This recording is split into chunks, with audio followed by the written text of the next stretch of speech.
Welcome to our channel. Today we how to disable investor education emails on BiggerPockets, beginner guide step by step clearly. To disable investor education emails on BiggerPockets, start by logging into your BiggerPockets account. Once you're logged in, navigate to the top right corner of the homepage.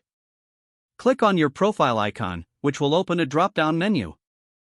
From the drop-down, select Account Settings. In the Account Settings menu, look for the Notifications tab on the left sidebar. Click on Notifications to access your email preferences. Scroll down until you find the section labeled Investor Education Emails. Here, you will see options to manage your email subscriptions. To disable the investor education emails, uncheck the box next to the relevant option. Once you've made your adjustments, scroll down to the bottom of the page. Click on the Save Changes button to confirm your settings. You should now stop receiving investor education emails from BiggerPockets. Feel free to return to the Notifications tab anytime to adjust your preferences further.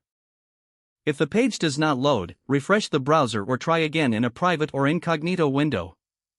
Make sure you are using the correct email address, then retype it carefully to avoid small typos. If your password is not accepted, use the reset option and create a new strong password you can remember. Check your spam folder for verification or security emails, then complete any requested confirmation steps. Enable two-factor authentication if available to improve account security and reduce unauthorized access risk. After signing in, review your profile details so your contact information and settings are accurate and current. If you see an error message, note it down and try again after restarting your device and internet connection.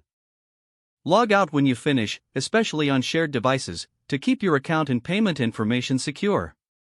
If the page does not load, refresh the browser or try again in a private or incognito window.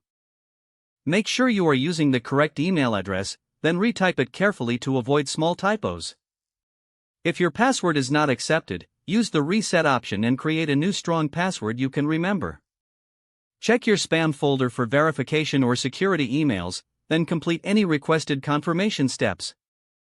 Enable two-factor authentication if available to improve account security and reduce unauthorized access risk. After signing in, review your profile details so your contact information and settings are accurate and current.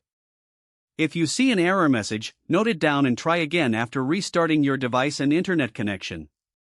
Log out when you finish, especially on shared devices, to keep your account and payment information secure.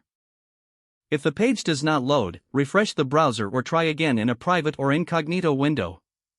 Don't forget to like this video and subscribe to our channel for more step-by-step tech guides.